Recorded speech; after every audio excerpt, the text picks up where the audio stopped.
السلام علیکم ورحمۃ اللہ وبرکاتہ. نحمده ونصلي على رسوله الكريم اما بعد فاعوذ باللہ من الشیطان الرجیم بسم اللہ الرحمن الرحیم رب اشرح لي صدری ويسر لي امری واحلل عقدۃ من لسانی یفقهوا قولی.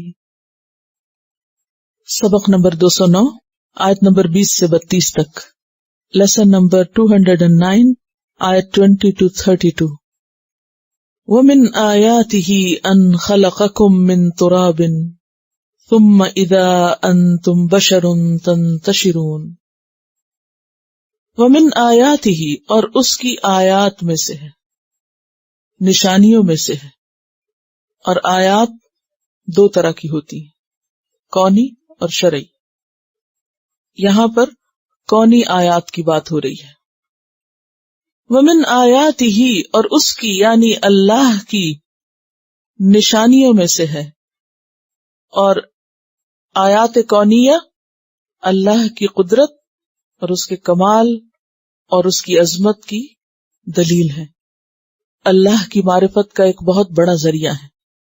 تو سب سے پہلے جو آیت بتائی جا رہی ہے یا نشانی، وہ خود انسان کی اپنی تخلیق ہے. قریب سے شروع کیا گیا، انسان کو خود اس کے اپنے وجود پر غور کرنے کے لیے کہا جا رہا ہے کہ اس نشانی سے سبق لو. اور سورۃ الروم بیسیکلی سورۃ الآیات ہے. اس میں آپ ذرا ہوم ورک لکھ لیجئے کہ آیات کا لفظ کتنی دفعہ آیا ہے یہ گننا ہے، کیونکہ بہت دفعہ آئے گا. تو وَمِنْ آیَاتِهِ أَنْ خَلَقَكُمْ، یہ اس کی نشانیوں میں سے ہے کہ اس نے تم کو پیدا کیا ہے، تمہاری تخلیق کی، تم کو پیدا کیا، انسان کو، بندر نہیں.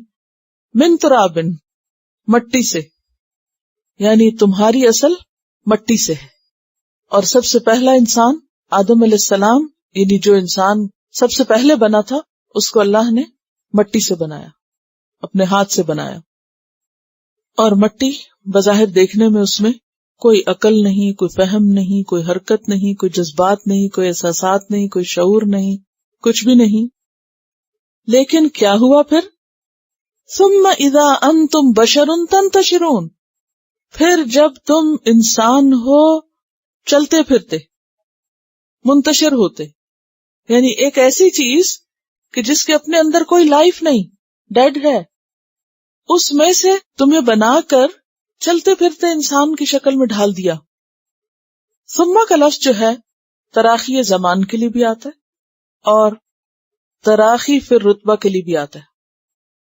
تراخی کس کو کہتے ہیں؟ تراخی ڈھیل دینا، مہلت دینا. تو مراد اس سے معنی پھر کیا ہوگا کہ کچھ مدت گزرنے کے بعد، یعنی تمہیں مٹی سے بنایا اور کچھ ہی مدت گزری کہ تم آدمی بن کے زمین میں پھیل گئے. تنتشرون، نشر ہو گئے. نشر کا کیا مطلب ہوتا ہے؟ پھیلنا. پھیل گئے. ایک آدم کو بنایا اور پھر ان سے حوا کو، اور پھر زمین بھر گئی انسانوں سے. وَمِنْ آیَاتِهِ أَنْ خَلَقَكُمْ، اس نے تم کو پیدا کیا، تم کو. اور تم کون ہے؟ انسانوں کے بندر ہو، انسان ہو نا، تو انسان کو پیدا کیا، انسان کو انسان ہی پیدا کیا. اور اگر یہ مانا جائے کہ وہ انسان سے پہلے کوئی اور مخلوق تھا، تو پھر باقی مخلوقات کے بارے میں کیا خیال ہے؟ گھوڑوں گدھوں کے بارے میں وہ کیا تھے، اور انہوں نے آگے جا کے کیا بننا ہے؟ رک کیوں گئے ہیں سب آگے جانے سے، ترقی کرنے سے؟ تو بات یہ ہے کہ انسان کو اللہ نے مٹی سے بنایا، اور مٹی کی اوپر والی جو سطح ہے زمین کی، اس میں کیا ہے؟ مٹی کے اندر چیزیں، کیلشیم ہے، کاربن ہے، سوڈیم ہے، اور اسی طرح کے کچھ اور کیمیکلز، کچھ نمکیات کا، کچھ چیزوں کا مجموعہ ہے انسان. اور اب یہ بھی پتہ چلا لیا گیا کہ کون سی چیز کتنی ہے انسان کے جسم میں. لیکن اس پرسنٹیج کے اعتبار سے سب چیزوں کو اکٹھا کر کے، مکس کر کے انسان نہیں بنایا جا سکا. اور پھر آپ دیکھیے کہ انسان کو بنانے کے بعد اس کا کس طرح جسم میں گوشت ہے، خون ہے، اور موشن ہے، یعنی حرکت کر سکتا ہے انسان، فلی آٹومیٹک ہے، ہر چیز خود بخود کام کر رہی ہے. مٹی تو یہ سب خود نہیں کر سکتی. تو یہ روح اس کے اندر کس نے ڈالی؟ انسان کو انسان کیسے بنا؟ اور پھر یہ جو لفظ بشر ہے نا، بشر جو ہے وہ کھال والے کو کہتے ہیں نا. اور کھال انسان کی نہ صرف یہ کہ رنگت کا اظہار ہے بلکہ اس کی شخصیت کو بھی واضح کر رہی ہے. جانوروں میں یہ چیز نہیں ہے. مثلا کسی گھوڑے کو گدھے کو لے لیجئے, اس کے جسم پر جو بھی کھال بال ہے اس سے کوئی پتہ نہیں چلتا وہ خوش ہے یا غمگین ہے یا دکھی ہے یا کیا ہے اس کو کیا نہیں. لیکن انسان کی سکن بتاتی ہے. کیا صرف یہ نہیں بتاتی وہ انیمک ہے یا نہیں, اور کیا بتاتی, خوش ہے یا نہیں. اس کی آنکھیں, اس کی کھال, اس کا رنگ, اس کا حال حلیہ, اس کے نہ صرف یہ کہ شکل و صورت بلکہ اس کے جذبات کا بھی عکاس ہے. اذا انتم بشرن, بشر کا لفظ بڑا عام ہے یہاں, انسان لفظ نہیں بولا, بشر. بشر بشرہ سے مٹی میں ایسی صلاحیت پیدا کر دینا کہ اس کے اندر غم اور خوشی اور جذبات اور ارادہ اور شعور اور عقل اور احساسات اور اختیار اور یہ سب کچھ آ جائے. اس کا تو کوئی ریپلیکا بھی نہیں بن سکا. اوریجنلی کچھ بنانا تو بہت دور کی بات. تو کون ہے وہ؟ خود تو نہیں ہوا. کون ہے وہ جس نے یہ سب کیا؟ اس پہ غور کرو. یہ نشانی ہے جو تمہیں اس تک لے جاتی. نشانی کس لیے ہوتی ہے؟ کسی بھی چیز کی نشانی, نشان, سائنز کس لیے ہوتے ہیں؟ جو آپ کو کسی ایک خاص جگہ تک پہنچاتے. تو اس نشانی سے آپ پہنچتے ہیں اصل تک, پیچھے کہاں تک؟ اللہ تک, اللہ کی توحید اور اللہ کی عظمت اور اس کی قدرت اور اس کی معرفت تک. وَمِنْ آیَاتِهِ, اور اس کی نشانیوں میں سے ہے, نشانیاں جو اس کی قدرت پر دال ہیں. ان خلق لکم من انفسکم ازواجا, کہ اس نے پیدا کیا تمہارے لیے تمہارے ہی نفسوں میں سے, ازواجن جوڑے, زوج کی جمع. خلق لکم سے مراد تمہاری خاطر, تمہاری ضرورت پوری کرنے کے لیے. من انفسکم, تمہاری ہی جنس میں سے, جنوں یا جانوروں میں سے نہیں بلکہ انسانوں میں سے ہی. انسان کا جوڑا انسان سے. ذرا سوچیے اگر جن سے ہوتا تو کتنا سکون پاتا انسان, اور اگر کوئی جانور ہوتا تو وبال جان ہوتا. وَمِنْ آیَاتِهِ أَنْ خَلَقَ لَكُم مِّنْ أَنفُسِكُمْ, انفس نفس کی جمع, تمہاری ذات سے, ازواجن جوڑے, اسپاؤز, لِتَسْكُنُوا إِلَيْهَا, تاکہ تم سکون پاؤ اس کی طرف. سکنا کا معنی ہوتا ہے ٹھہر جانا, قرار پانا. یعنی انسان کے اندر کی بے چینی اور اس کی بے قراری اور اس کے خوف اور اس کی کمی کمزوری کو پورا کرنے کے لیے اسی کی ذات میں سے اس کے لیے جوڑا پیدا کیا. مرد کے لیے عورت کو بنایا, آدم کے لیے حوا کو بنایا. وَجَعَلَ بَيْنَكُمْ مَوَدَّةً وَرَحْمَةً, اور اس نے بنائی تمہارے درمیان مودت اور رحمت. یعنی صرف جوڑا نہیں بنا دیا بلکہ باہم کشش رکھی, جو دو طرح کی ہے. ایک ہے مودت, مودت کا لفظ ود سے ہے, واو دال دال, کسی خیر کی تمنا کرنا, اور یہ حب سے زیادہ بلیغ ہے. یہ نہیں کہا وَجَعَلَ بَيْنَكُمْ مَحَبَّةً, یہ لفظ بھی ہو سکتا تھا, بلکہ کیا کہا مودتاً.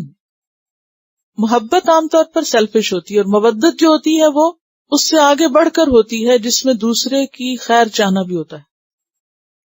محبت میں تو صرف اپنا مطلب ہو سکتا ہے, لیکن مودت میں اپنی خوشی بھی ہوتی ہے مگر دوسرے کی خوشی بھی مطلوب ہوتی ہے.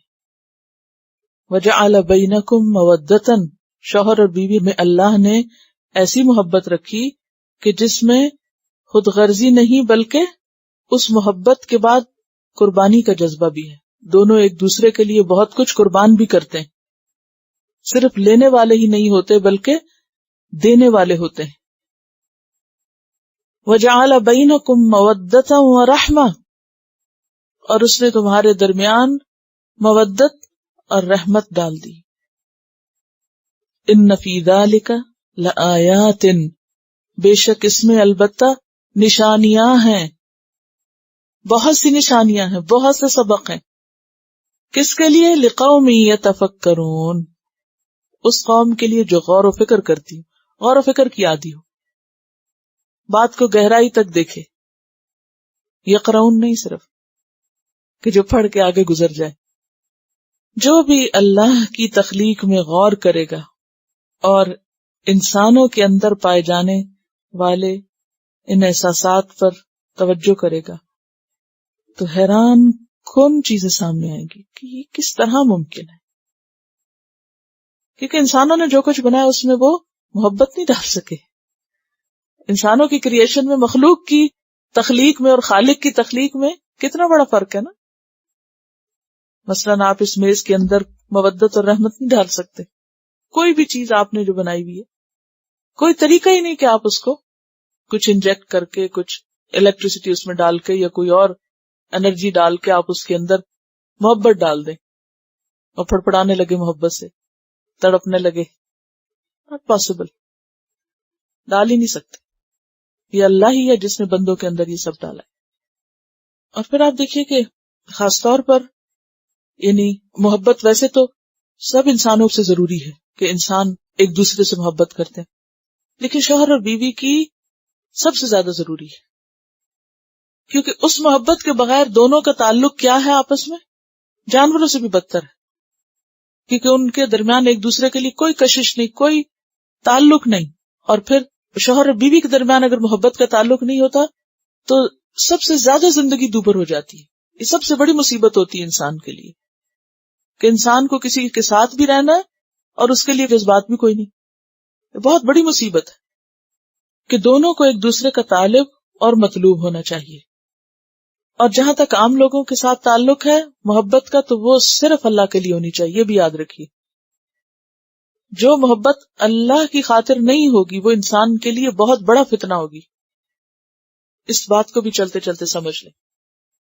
وہ ایسی ہی ہوگی جیسے بنی اسرائیل کے لیے بچڑا کیا تھا، وہ اشربوا فی قلوبہم العجل. تو جو محبت اللہ کے لیے نہیں ہوتی وہ ایسے ہی ہوتی ہے جیسے اشربوا فی قلوبہم العجل ہوتی ہے.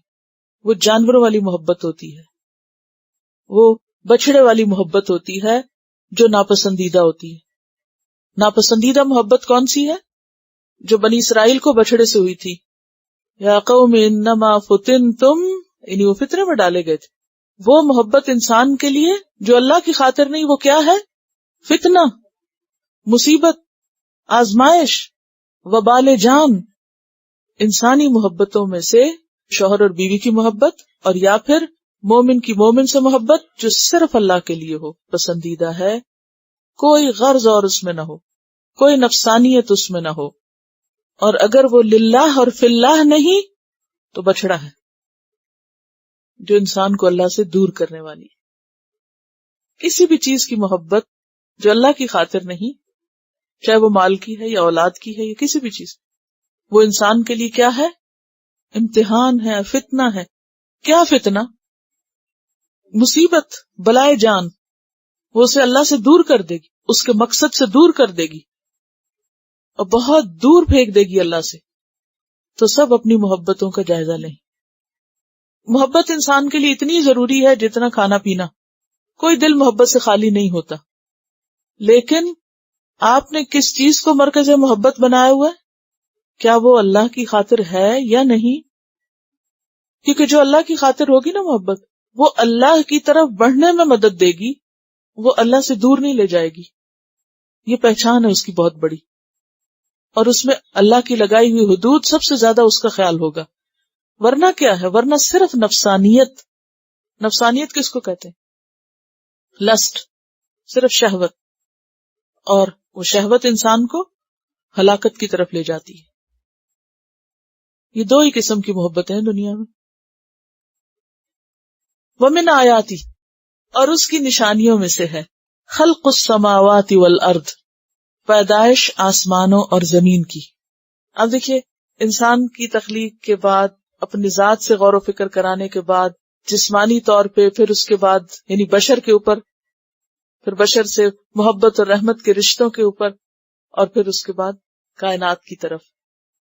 وَمِنْ آیَاتِهِ خَلْقُ السَّمَاوَاتِ وَالْأَرْضِ، اور اس کی نشانیوں میں سے آسمانوں اور زمین کی تخلیق. خلق سے مراد کیا ہے؟ تقدیر، ایجاد، ابداع.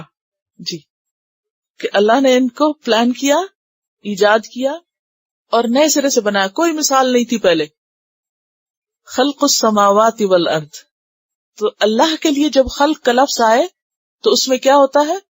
تقدیر، ایجاد، ابداع. کتنے مختصر لفظ ہیں نا، 3 لفظ ہیں اور اس میں پوری کائنات سمٹی ہوئی ہے. ابداع، بدیع، بدعت جس سے ہے. واختلاف السنتکم، اور اختلاف تمہاری زبانوں کا. السنہ لسان کی جمع. السنہ سے مراد ٹنگ نہیں ہے بلکہ لغت، لینگویج، بولی ہے. تمہاری زبانوں کا اختلاف. اور زبانوں کا اختلاف اگر دیکھا جائے تو انسانوں کی تقسیم کی سب سے بڑی بنیاد ہے.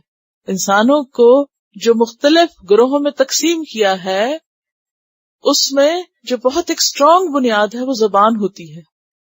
عام طور پر قومیں یا قبیلے یا گروپ زبانوں کی بنیاد پر پہچانے جاتے ہیں. وَأَلْوَانِكُمْ، اور اس کے بعد رنگ، لون کی جمع. رنگ جو ہے کالے ہیں یا گورے ہیں یا درمیانے ہیں، یہ بھی کیا ہے؟ پہچان ہے. وَاخْتِلَافُ أَلْسِنَتِكُمْ وَأَلْوَانِكُمْ إِنَّ فِي ذَلِكَ لَآيَاتٍ لِّلْعَالِمِينَ، بے شک اس میں البتہ نشانیاں ہیں عالمین کے لیے. عالمین کس کی جمع ہے؟ عالم کی. اور عالم کس کو کہتے ہیں؟ جاننے والوں. اب باقی نشانیوں کے لیے نہیں کہا گیا کہ یہ عالمین کے لیے ہیں، عالموں کے لیے، لیکن رنگوں اور زبانوں کے اختلاف کو کہا گیا کہ اس میں نشانیاں ہیں خاص طور پر علم والوں کے لیے. کیوں؟ علم والوں کے لیے کیوں نشانیاں ہیں؟ علم والا کیا پہچانے گا؟ اگر آپ کو 2-4 زبانیں آتی ہوں تو آپ بہتر طور پر کمپیریزن کر سکتے ہیں. جو اصل غور و فکر ہے وہ علم والے ہی کرتے ہیں. اور علم سے مراد صرف کسی ڈگری کا پاس ہونا نہیں ہے. ٹھیک ہے نا؟ یہ کہہ رہی ہے کہ ان کی جاب پر کوئی خاتون آئی، اس اسپینش تھی، تو وہ کہنے لگی کہ جب تک میں کینیڈا نہیں آئی تو مجھے نہیں پتا چلا کہ اتنی ساری بولیاں بھی ہوتی ہیں اور اتنے سارے دین بھی ہوتے ہیں. میں سمجھتی تھی کہ دنیا میں ساری دنیا کے لوگ ہماری طرح رہتے ہیں اور عیسائی ہیں. آپ دیکھیے کہ عربی زبان کا اگر آپ کو علم نہیں تو آپ عربی زبان کو اپریشیٹ نہیں کر سکتے. اگر آپ کو اس کی گہرائی نہیں پتا تو آپ قرآن کو چکھ ہی نہیں سکتے. وَمِنْ آیَاتِهِ، اور اس کی نشانیوں میں سے ہے مَنَامُكُمْ بِاللَّيْلِ وَالنَّهَارِ، سونا تمہارا رات اور دن کو. منام کیا ہے بتائیے؟ مصدر ہے. کون سا؟ میمی. اسی لیے تو نیند ترجمہ کیا جا رہا ہے.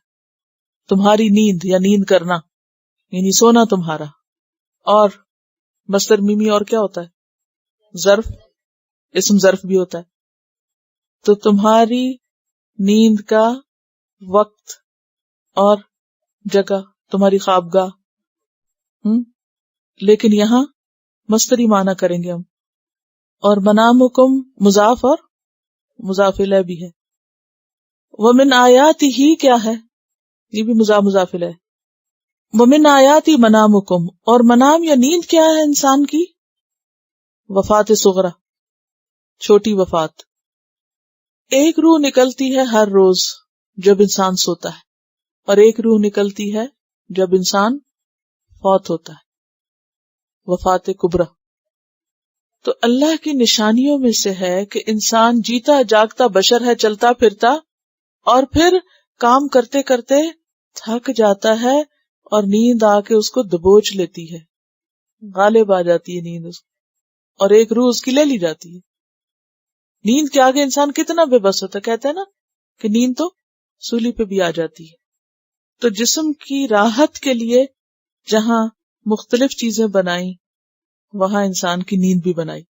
یعنی انسان کی تخلیق، اس کے لیے کھانا پینا، اس کے لیے اس کے جذبات کی تسکین کے سامان، اور پھر اس کے لیے جوڑا بنایا، ایک دوسرے کے مددگار بنایا انسان کو، اور اس کے ساتھ ساتھ اس کے آرام کے لیے نیند بنائی، اور نیند رات کو بھی اور دن کو بھی.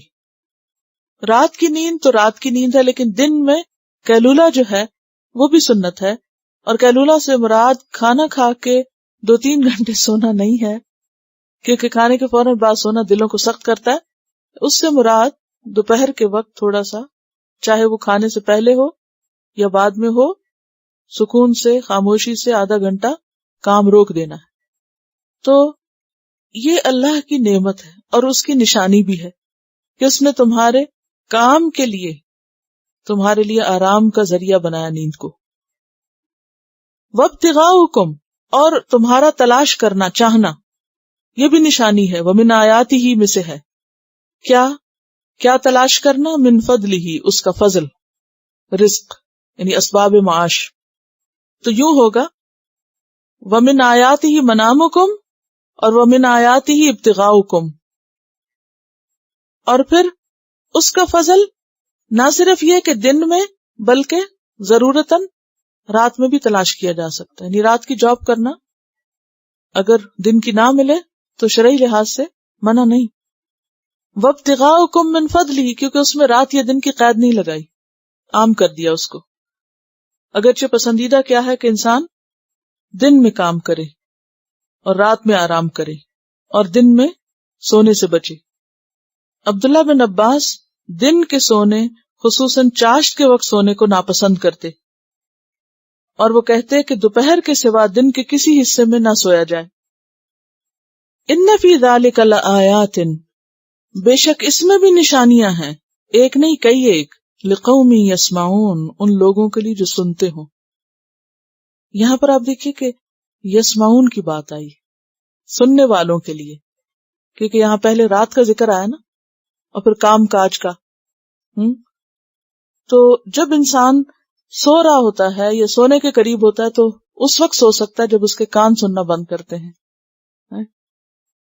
اور اسی طرح رات کے وقت انسان دیکھ نہیں سکتا تو کانوں سے کام لیتے. کام کاج کرتے وقت انسان کس سے سیکھتا ہے؟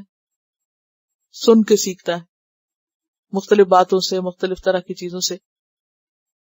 تو اس میں بھی نشانیاں ہیں سننے والوں کے لیے. اور یہ سننا صرف سننا نہیں بلکہ غور و فکر کا سننا ہے، یعنی ایسی بات جو انسان کے تدبر اور فہم میں اثر ڈالے. سلاتا بھی اللہ ہے، جگاتا بھی اللہ ہے.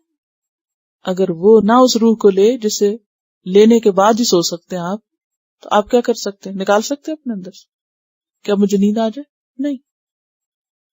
اسی لیے نبی صلی اللہ علیہ وسلم نے بے خوابی کی دوا نہیں دعا بتائی.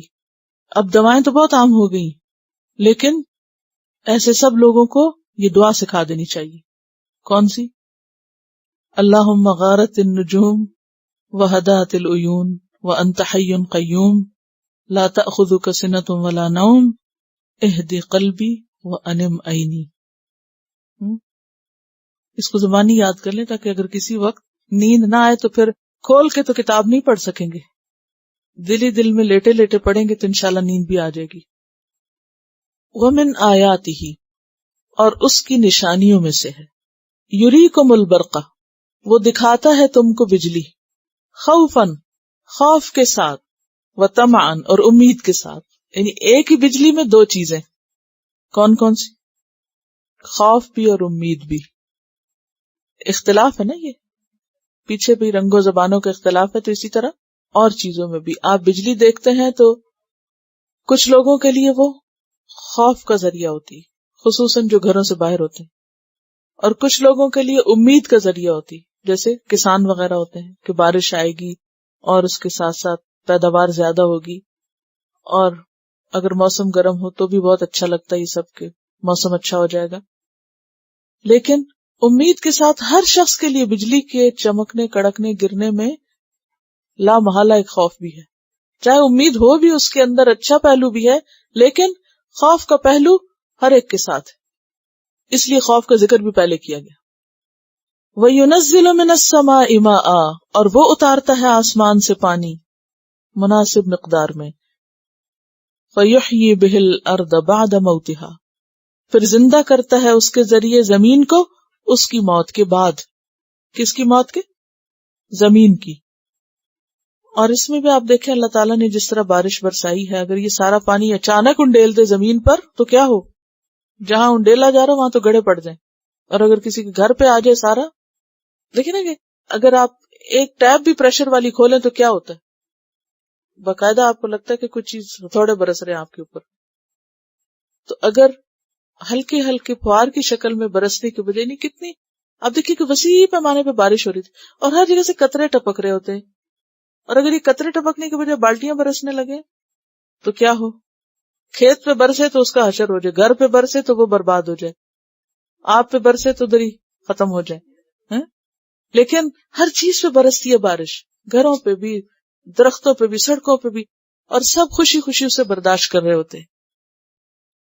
ان فی ذلک لآیات، اس میں بھی بہت نشانیاں ہیں. اب وقت نہیں، ورنہ آپ میں سے ہر ایک سے پوچھتی کہ بتائیے آپ نے کیا سیکھا اس سے. لقوم یعقلون، تاکہ پتہ چلے آپ میں سے عقل کون رکھتا ہے. ویسے ہی ناقصات العقل. لقوم یعقلون، اس قوم کے لیے جو عقل رکھتی ہو، سمجھنے والے لوگ ہوں، جو اللہ کی حکمت اور قدرت کو پہچانتے ہوں. هو الذی یریکم البرق خوفا وطمعا، وہاں بھی خوف پہلے تھا. بظاہر دیکھنے میں سورۃ روم اتنی آسان لگتی ہے لیکن بہت غور طلب ہے، وقت لیتی. ومن آیاتہ، اور اس کی نشانیوں میں سے ہے، کس کی؟ اللہ کی. ان تقوم السماء والارض بامرہ، کہ قائم ہے آسمان اور زمین اس کے حکم سے، اس کے ارادے سے، اس کی مرضی سے، وہ تھامے ہوئے ہیں. جیسے الرعد آیت 2 میں آتا ہے، اللہ الذی رفع السماوات بغیر عمد ترونہا، اللہ نے تھام رکھا ہے آسمانوں کو بغیر ستونوں کے جنہیں تم دیکھو.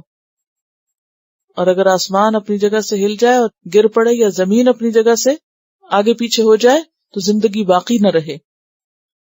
ثم اذا دعاکم، پھر جب وہ تمہیں پکارے گا، دعوتن، ایک ہی بار پکارنا، ایک آواز.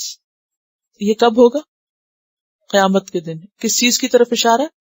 سور پھونکنے کی طرف. پھونکیں گے تو اسرافیل علیہ السلام، لیکن اللہ تعالیٰ نے اس کو اپنی طرف کیوں منسوب کیا؟ کیونکہ اس کے حکم سے ہوگا، وہ اپنی مرضی سے نہیں کریں گے، اللہ کے حکم سے. تو لہٰذا اللہ نے اس کی اضافت اپنی طرف کی. ثم اذا دعاکم دعوتا من الارض، پھر جب وہ پکارے گا تم کو ایک بار پکارنا زمین سے، وہ زمین کی تہوں کے اندر سے تمہیں ایک آواز سے باہر نکال دے گا. اذا انتم تخرجون، تب تم نکلنے لگ جاؤ گے. اذا بھی یہاں کیا ہے؟ فجائیہ. اچھا، دنیا میں کیا ہوتا ہے؟ اللہ کی پکار سنتے رہتے ہیں اذان کی شکل میں، آؤ نماز کی طرف، آؤ فلاح کی طرف، بیٹھے رہتے ہیں، سوئے رہتے ہیں، سنتے ہی نہیں. لیکن قیامت کے دن کوئی ایسے نہیں کر سکے گا. سب زمین سے ایسے نکلیں گے یکا یک. اچھا، سوتے ہوئے بھی ہم اٹھنے کا نام نہیں لیتے. الارم بجتا پھر اسے بند کر دیتے، پھر وہ بولتا پھر بند کر دیتے ہیں، پھر کوئی کہتا ہے اٹھو تو پھر کہتے ہیں اچھا، پھر سائڈ بدل کے دوسری طرف. وہاں کوئی ایسے نہیں کر سکے. یہ بچوں کو بھی آپ ایک دو بتا دیں، ان کو اٹھانا مشکل ہوتا ہے. آج نہیں اٹھتے کل اٹھو گے ایسے. فَإِنَّمَا هِيَ زَجْرَةٌ وَاحِدَةٌ فَإِذَا هُمْ بِالسَّاهِرَةِ وَلَهُ مَنْ فِي السَّمَاوَاتِ وَالْأَرْضِ، اور اسی کا ہے جو بھی آسمانوں اور زمین میں ہے. كُلٌّ لَهُ قَانِتُونَ، سب کے سب اسی کے فرما بردار ہیں. قانتون میں لفظ قنوت اطاعت کے لیے آتا ہے. اور کون سی اطاعت کے لیے؟ جس میں دو چیزیں ہوں، نمبر 1 دوام، اور نمبر 2 خشوع و خضوع. اصل میں قنوت کہتے ہیں عبادت میں ہمتاً مصروف ہونا اور غیر سے توجہ ہٹا لینا. اور یہ جو کہا گیا کہ ہر وہ چیز جو آسمانوں اور زمین میں ہے اسی کی ہے، خالق بھی وہی، مالک بھی وہی، یعنی اسی کی مخلوق ہے، وہی ان سب کا مالک ہے. وَهُوَ الَّذِي يَبْدَأُ الْخَلْقَ. اب آپ دیکھیں ساری نشانیاں دکھاتے دکھاتے دکھاتے اب اصل مقصد بتایا جا رہا ہے کہ لوگوں بھولو مت، جس نے بنایا ہے وہ تمہیں پھر پیدا کرے گا، حساب دینا ہوگا. وَهُوَ الَّذِي يَبْدَأُ الْخَلْقَ، اور وہ اللہ وہ ذات ہے جس نے خلق کی ابتدا کی، یعنی انسانوں کی خلق ہو یا کسی بھی اور چیز کی، لیکن یہاں مراد انسانوں کی ہے. تخلیق کی ابتدا کرنے والا وہی ہے. ثم یعیدہ، پھر وہ اس کا اعادہ کرے گا، اس کو ریپیٹ کرے گا. کب؟ موت کے بعد، یعنی مرنے کے بعد پھر اٹھائے گا. وَهُوَ أَهْوَنُ عَلَيْهِ، اور وہ اس پر زیادہ آسان ہے. احون کا لفظ ہین سے ہے، ہونن بھی اسی سے ہے. ہون کا کیا معنی پڑا تھا؟ یمشون علی الارض ہونن، آسانی، نرمی، سکینت، وقار، یہ سب معنی ہوتے ہیں ہون میں. اور ہین کہتے ہیں ایسا کام جو کرنے والے کی طاقت اور قدرت کے مقابلے میں بہت کم ہو. یعنی کرنے والے کی قوت بہت ہے، طاقت بہت ہے، اور جو کام ہے وہ اس کے لیے بہت آسان ہے. جیسے آپ کا کسی کاغذ کو اٹھانا کیا ہے؟ کیری کرنا آسان ہے نا، اور اس میز کو اٹھانا مشکل ہے. تو اگر کوئی کہے کہ اس کاغذ کا اٹھانا میرے لیے کیا ہے؟ آسان ہے، تو سمجھ میں آتی ہے نا بات.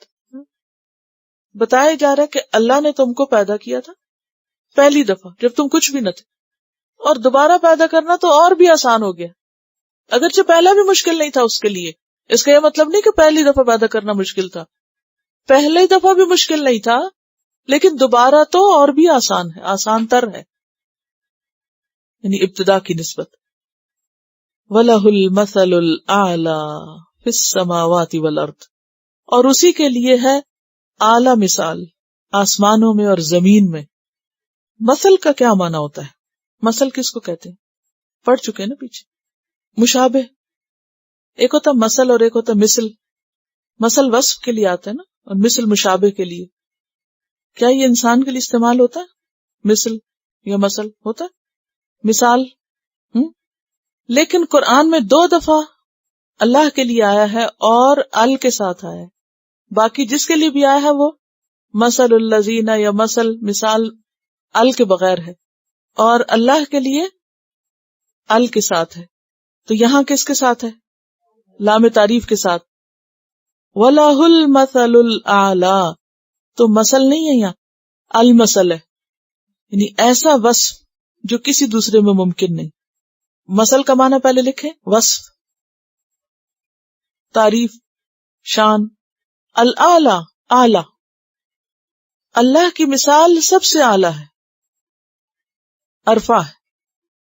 فی السماوات والارض، آسمانوں میں اور زمین میں، یعنی کوئی اس کی مثال جیسی چیز ہے ہی نہیں. لم یلد ولم یولد ولم یکن لہ کفوا احد، سورۃ اخلاص آیت نمبر 3 اور 4. پھر تکلیف نہ ہونا آپ کو ڈھونڈنے. وَهُوَ الْعَزِيزُ الْحَكِيمُ، اور وہ زبردست ہے، حکمت والا ہے. کون زبردست ہے؟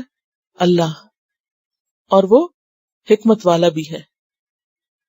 مراد اس سے یہ ہے کہ اللہ سبحانہ و تعالی کی شان، مرتبہ اور رتبہ سب سے اعلیٰ ہے. اس کی قدرت بھی تام ہے، حکمت بھی تام ہے، اور وہ ایک ہے اپنی ذات میں، اکیلا. بیسیکلی اللہ کی توحید بیان ہوئی. لیس کمثلہ شیء کا دوسرا رخ ہے. وَلَهُ الْمَثَلُ الْأَعْلَى، یعنی لیس کمثلہ شیء. ضرب لکم مثلا من انفسکم، ایک طرف اللہ کی مثال بیان ہوئی اور اب تمہاری ہو رہی. بیان کرتا ہے تمہارے لیے ایک مثال تمہارے ہی نفسوں میں سے. اور لکم سے مراد یہاں شرک کرنے والے، شرک کرنے والوں کو جو اللہ کے ساتھ دوسروں کو شریک کر دیتے ہیں، ان کو سمجھایا جا رہا ہے کہ اللہ تمہاری ذات سے تمہیں ایک بات سمجھاتا ہے ایک مثال کے ذریعے. سوال ہے، ہل لکم مما ملکت ایمانکم من شرکاء، کیا تمہارے لونڈی غلاموں میں سے تمہارے کوئی شریک ہیں؟ من ما ملکت ایمانکم، اس میں سے جو ملکیت میں ہیں تمہارے دائیں ہاتھوں کے، یعنی لونڈی غلام. من شرکاء، کوئی بھی شریک. اب آپ دیکھیے ایک من استعمال ہو رہا ہے 3 دفعہ اور ہر جگہ معنی فرق ہے. من انفسکم، مما ملکت ایمانکم، من شرکاء فیما رزقناکم، اس میں جو ہم نے تمہیں رزق دیا. کیا؟ مال، یعنی تمہارے مال میں کیا تمہارے لونڈی غلام شریک ہیں؟ کوئی جوائنٹ اکاؤنٹ کھولا ہوا ہے تم نے؟ کیا آپ اپنی مرضی سے کیش کرائیں، اور ان کو بھی آپ نے ایسا ہی اختیار دے رکھا ہو کہ جائیں اور جب چاہیں جو کیش کرا لیں؟ ہے نہیں. کیوں؟ آپ مالک ہیں. تو مالک اپنے مملوک کو، جو اس کا سب آرڈینیٹ ہے یا اس کا غلام ہے یا سلیو ہے یا اس کے ماتحت ہے، اس کو اپنے اکاؤنٹ میں شریک نہیں کرتا. کیوں؟ فَأَنْتُمْ فِيهِ سَوَاءٌ، تم سب اس میں ہو جاؤ برابر. وہ انسان نہیں ہے تمہارے جیسے، ہے نا؟ انسان تمہارے خدمتگار نہیں، ان کا نہیں دل چاہتا، ان کی کوئی خواہشات نہیں ہے. اپنا گھر آدھا ان کے نام کرا دو. کوئی نہیں کراتا، ایسے کوئی کرتا ہی نہیں. کیوں؟ تخافونہم، تم ڈرتے ہو ان سے. کخیفتکم انفسکم، جس طرح تم ڈرتے ہو اپنے جیسوں سے. انفسکم یعنی اپنے نفسوں سے، اپنے جیسوں سے یعنی آزاد انسانوں سے. انسان آزاد انسانوں میں سے کن سے ڈرتا ہے؟ جو اس کے برابر کے ہوتے ہیں، یعنی جو ہم پلہ لوگ ہوتے ہیں. انہی میں ایک رائیولری چل رہی ہوتی ہے آپس میں. انسان دیکھتا رہتا ہے، اچھا کس کے پاس زیادہ ہو گیا مجھ سے، کون کہاں جا رہا ہے، کون پیچھے کون آگے، کہ کہیں مجھ سے یہ آگے نہ نکل جائے، خواب نہ سگا بھائی کیوں نہ ہو. ہوتا ہی نہیں. ایک یہ ایسی باتیں جو شاید کہی نہیں جاتی مگر محسوس کرتے ہیں سب. ایک گریڈ کے لوگ، ایک رتبے کے، ایک کلاس کے، ایک سٹیٹس کے. تو جو ہم سٹیٹس، ہم پلہ لوگ ہوتے ہیں، ان کے بارے میں کیا ہوتا ہے عام طور پر کہ وہ ہم سے آگے نہ ہو جائیں. ایک خاموش دوڑ چل رہی ہوتی. اور جب کسی کی پروموشن ہو جاتی ہے، کسی کا رینک ہائی ہو جاتا ہے، پھر کیا ہوتا ہے؟ کتنے لوگوں کو اچھا لگتا ہے، پھر بھی مبارک دیتے ہیں آکے، چاہے اچھا نہ بھی لگے. تو جب اپنے اختیارات میں تم اپنے جیسے انسانوں کو شریک نہیں کرتے، جو انسان ہے تمہارے جیسے، تو اللہ سے یہ توقع کیوں رکھتے ہو کہ وہ خالق اور مالک ہو کے اپنے اختیارات میں اپنی مخلوق کو شریک کر لے؟ اپنے رزق کے خزانوں میں یا ان کی کنجیاں ان کو دے دے کہ اچھا جاؤ تم بانٹ دو لوگوں میں، تم جیسے چاہو تصرف کرو. ایسا نہیں ہو سکتا. اگر تم نے اپنے غلاموں کو اپنے اختیارات میں شریک نہیں کیا، اپنے مال میں برابر کا شریک نہیں کیا، تو پھر اللہ سے تم یہ امید کیسے رکھتے کہ جو اصل مالک، کوئی اس جیسا ہے ہی نہیں، وہ اپنے کچھ اختیارات اپنے بندوں کو دے دے کہ وہ اللہ کی مرضی کے خلاف اپنی مرضی سے استعمال کریں؟ یہ نہیں ہو سکتا. سورۃ النحل 71 میں یہ بات کافی وضاحت سے سمجھائی جا چکی ہے. واللہ فضل بعضکم علی بعض فی الرزق، اللہ نے تم میں سے بعض کو بعض پر رزق میں فضیلت عطا کی. تو ایسا نہیں ہوتا کہ جن کو زیادہ ملا ہو وہ اپنا کچھ حصہ کم والوں کو دے کے خود ان کے برابر ہو جائے. بل اتبع الذین ظلموا، بلکہ پیروی کی ان لوگوں نے جنہوں نے ظلم کیا. اور ظلم سے مراد یہاں شرک ہے، کیونکہ پیچھے شرک کی بات ہو رہی، شرک کی تردید ہو رہی ہے، سمجھایا جا رہا ہے. اہواءہم، اپنی خواہشات کو، اپنی خواہشات کی پیروی کی، بغیر علم، بغیر علم کے. یعنی شرک کرنے والوں کے پاس کوئی علم نہیں، کوئی دلیل نہیں. ان کا کرائیٹیریا کیا ہے؟ بس خواہشات کی پیروی. وہ صرف دل کے بندے ہیں، دل کے غلام ہیں، جدھر دل چاہتا ہے چلتے ہیں. تو حق علم کے ساتھ ملتا ہے، خواہشات کی پیروی کے ساتھ نہیں ملتا. حق کی بنیاد علم ہے، اور ناحق کی بنیاد کیا ہے؟ خواہشات، اہوا. اللہ تعالیٰ نے کائنات میں طرح طرح کی نشانیاں پیدا کی جن کا ذکر پچھلی آیات میں گزرا ہے. پھر اس کو رہنمائی دی، فطری رہنمائی، عقلی رہنمائی، آیات یعنی نشانیوں کی رہنمائی، کتاب، پیغمبر، رسول. اگر کوئی شخص ان ساری رہنمائیوں کو چھوڑ کر نہ اپنے اندر کی آواز سنے، نہ عقل سے کام لے، نہ آنکھوں سے دیکھے، نہ کانوں سے سنے، نہ کسی رسول کی بات سنے، نہ کوئی کتاب پڑھے اور نہ کچھ جانے، اور ان سب چیزوں کو ایک طرف کر کے محض اپنی خواہشات کی پیروی کرے، تو ایسے شخص کا انجام کیا ہوگا؟ کہاں پہنچے گا وہ؟ کہاں پہنچے گا؟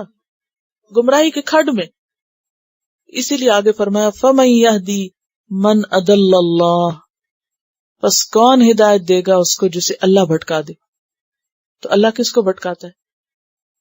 جو کچھ سننے کو تیار نہیں، جس کے پاس نہ نالج ہے اور نہ ہی وہ کسی کی سنتا ہے، نہ دیکھتا ہے، نہ سمجھتا ہے. وما لهم من ناصرین، اور نہیں ان کے لیے کوئی مددگاروں میں سے کوئی ان کی مدد کرنے والا ہے ہی نہیں جو ان کو اللہ کی پکڑ سے بچا سکے. مددگار کس لیے ہوتے ہیں مددگار؟ بچانے کے لیے. آپ کسی مصیبت میں ٹربل میں ہیں تو کوئی آپ کی آ کے مدد کرتا ہے کہ نکلے آپ اس سے. تو یہ لوگ جن کی فطرت مسخ ہو چکی ہے، جن کی عقل کام نہ کرتی ہو، جن کے پاس کوئی علم نہ ہو، پھر کوئی ان کو سمجھا نہیں سکتا. یعنی ان کو نہ تو کوئی ہدایت دے سکتا ہے اور نہ ہی کوئی برے انجام سے ان کو بچا سکتا ہے، اور نہ کل قیامت کے دن جب وہ پکڑے جائیں گے تو ان کو کوئی چھڑا سکتا ہے. ایسے لوگوں کے لیے نہ دنیا میں کوئی مددگار ہے اور نہ آخرت میں. سمجھ آ رہی؟ فَأَقِمْ وَجْهَكَ، بس قائم کر دیجئے اپنا چہرہ. کس کو خطاب ہے؟ اقیم، نبی صلی اللہ علیہ وسلم کو، اور آپ کے بعد آپ کے پیروکاروں کو. قائم کر دیجئے اپنا چہرہ، اپنا رخ، للدین، دین کے لیے. مراد ہے اللہ کا حقیقی دین، یعنی دین اسلام، کیونکہ ان الدین عند اللہ الاسلام. حنیفاً، یکسو ہو کر، جیسے ابراہیم علیہ السلام تھے. یعنی پوری استقامت کے ساتھ اپنے آپ پہ لازم کر لیں، دین کو پکڑ لیں.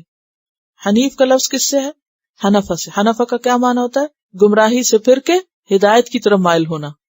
انہوں نے کیا کیا تھا؟ ساری قوم کو چھوڑ کر، سب بتوں کو چھوڑ کر صرف ایک اللہ کی طرف مائل ہوئے تھے. تو ساری نشانیاں کیا سبق دیتی ہیں؟ اب آپ کو خلاصہ کیا ہے، نتیجہ کیا ہے؟ کہ ان ساری نشانیوں کو دیکھ کے، جان کے، سمجھ کے اس نتیجے پہ پہنچے، اقم وجہک للدین حنیفہ، یکسو ہو کر اللہ کے دین کی طرف اپنا رخ کر لیں، اپنے آپ کو اس کے لیے خالص کر لیں، متوجہ کریں. کیا ہے یہ دین؟ فطرت اللہ، اللہ کی فطرت. فطرت کا لفظ فطرہ سے نکلا. فطرہ کا کیا معنی ہوتا ہے؟ خلقہ، خلقت، ساخت، تراش، استعداد.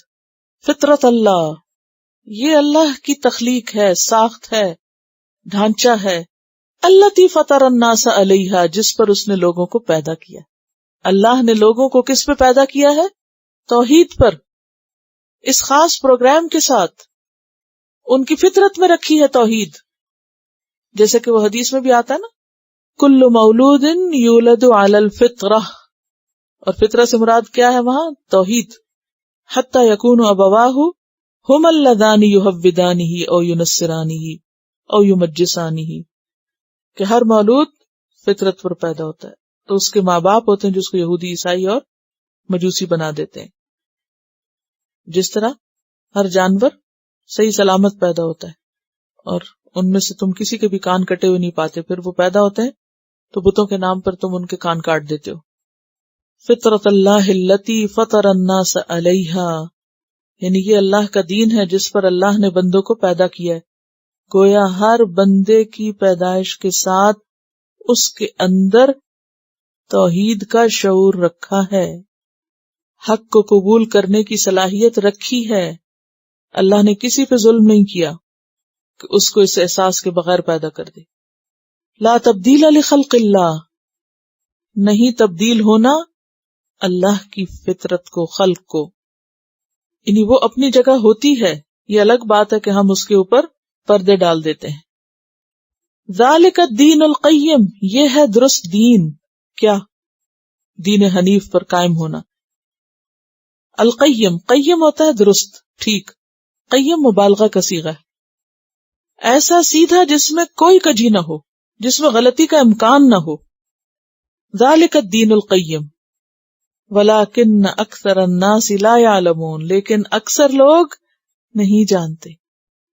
حیرت کی بات ہے نا کہ جس چیز پہ وہ پیدا ہوئے ہیں وہ اسی کو نہیں جانتے، اپنے آپ کو بھی نہیں پہچانتے، اپنی فطرت اور ضمیر کی آواز کو نہیں سنتے، عقل سے کام ہی نہیں لیتے.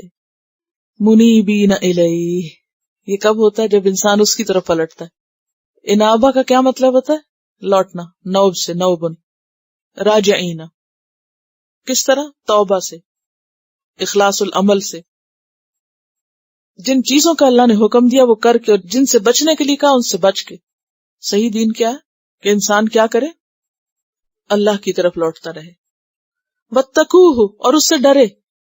واقیموا الصلاۃ، اور نماز قائم کرے. ولا تکونوا من المشرکین، اور نہ تم ہو جاؤ مشرکین میں سے. شرک کب آتا ہے؟ جب انسان اصل مرکز سے ہٹ جاتا ہے، جب اس کا مرکز عقیدت بدلتا ہے، جب وہ اللہ کے سوا دوسروں کی طرف جھک جاتا ہے، خواہ اپنا نفس ہو، خواہشات نفس کی پیروی کرے یا کسی بیرونی چیز کی پیروی کرے. کتنے واسٹ معنوں میں یہاں شرک آ رہا ہے. وَلَا تَكُونُوا مِنَ الْمُشْرِكِينَ مِنَ الَّذِينَ فَرَّقُوا دِينَهُمْ، ان لوگوں میں سے جنہوں نے اپنے دین کو ٹکڑے ٹکڑے کر دیا.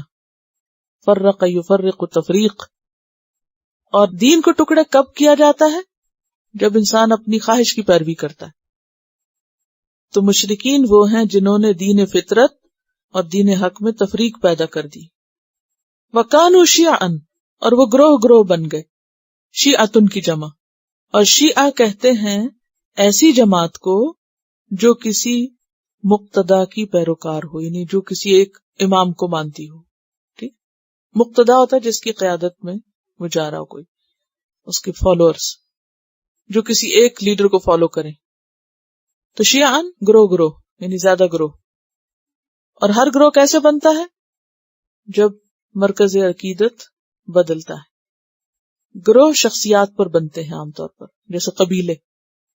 بہت سے قبائل کیسے وجود میں آئے؟ روم کیسے وجود میں آئے؟ اسی طرح اور بھی بہت سے نام آپ نے پڑھے. سبا کیسے وجود میں آئے؟ کسی جد امجد کے نام پر، کسی ایک بڑے کو فالو کرتے کرتے.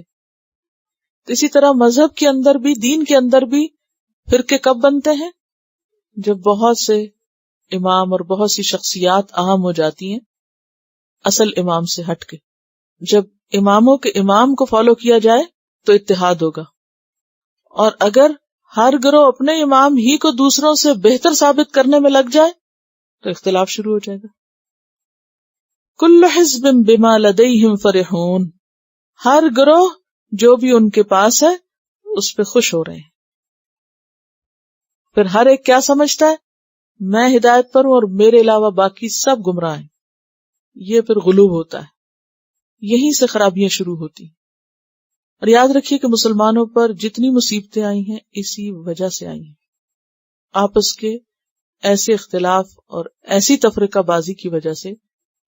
بغداد اگر تباہ ہوا اسی وجہ سے، اسپین میں تباہی آئی اسی وجہ سے. کیونکہ سب سے بڑا اختلاف دین کے نام پر اختلاف ہوتا ہے. باقی اختلافات جو ہیں ان میں آپ دیکھیں گے کہ اتحاد کر لیتے ہیں لوگ اپنے دنیاوی مقاصد کے لیے. اگر آپ نے بزنس کرنا ہو تو آپ نہیں دیکھیں گے کہ آپ کا پارٹنر کون ہے، کس مذہب کا ہے. دیکھتے ہیں. کہیں جاب کرنا ہو تو اچھی جاب جہاں بھی ملے تو آپ یہ دیکھیں گے کہ وہ کس مذہب اور کس دین کے لوگ ہیں. کیا دیکھیں گے؟ فوراً اتحاد کر لیں گے. لیکن جو ہی دین کی بات آتی ہے تو اختلاف اختلاف اختلاف. اور پھر اصل چیز خواہشات کی پیروی ہوتی ہے. تو یہاں پر من الذین فرقوا دینہم وکانوا شیعا، دنیا میں جتنے بھی مذاہب پیدا ہوئے اصل دین کون سا تھا جو اللہ نے بھیجا آدم علیہ السلام کے ساتھ؟ دین توحید. ابراہیم علیہ السلام نے کس کی طرح ڈالی؟ دین توحید. محمد صلی اللہ علیہ وسلم کیا لے کر آئے؟ توحید. ہر پیغمبر کی ایک تعلیم تھی. پھر ایک قوم ختم ہوئی، سب اہل شرک ختم ہوئے، توحید والے باقی رہے. پھر وہاں سے اختلاف شروع ہو، پھر وہ ختم ہوئے، پھر اختلاف شروع ہو. قوم نوح کے بعد عاد، عاد کے بعد سمود، سب کا ایک ہی مسئلہ تھا. تو اصل دین کیا ہے پھر؟ درست دین کیا ہے؟ کہ جس کی بنیاد توحید پر ہو اور جس میں انسان اللہ کو اپنا مرکز محبت بنائے، اور جس میں انسان شخصیتوں کی وجہ سے نہیں یا پھر دین میں خود ساختہ اضافوں کی وجہ سے نہیں بلکہ اللہ کی بات پر خود کو روک دے. بہرحال آج کے لیے اتنا ہی کافی ہے. تلاوت سن لی. سبحانک اللہم و بحمدک نشہد ان لا الہ الا انت نستغفرک و نتوب الیک. السلام علیکم و رحمۃ اللہ وبرکاتہ. Quran vocabulary 100%. The best application to understand Quran. Study with flashcards. Word list. Learn 25% of Quran vocabulary in 7 days. Multiple MCQs to practice and test vocabulary. Single choice. Multiple choice. True, false. Bookmark difficult words. Study wrongly answer words. Test your skills. 12 essential grammar lessons at Learn Quranic Grammar. You can select number of word to study from bookmarks. Select number of times wrongly answered words for study. Test your skills with multiple choice, flashcard, true, false, matching words and single choice MCQs. Grammar lessons are available in PDF format. Native Quranic and Urdu fonts. Available at Google Play and Apple App Stores. Download it today to contribute in the Islamic Apps Development Project. Quran vocabulary 100% in Urdu. Visit smartappsweb.com.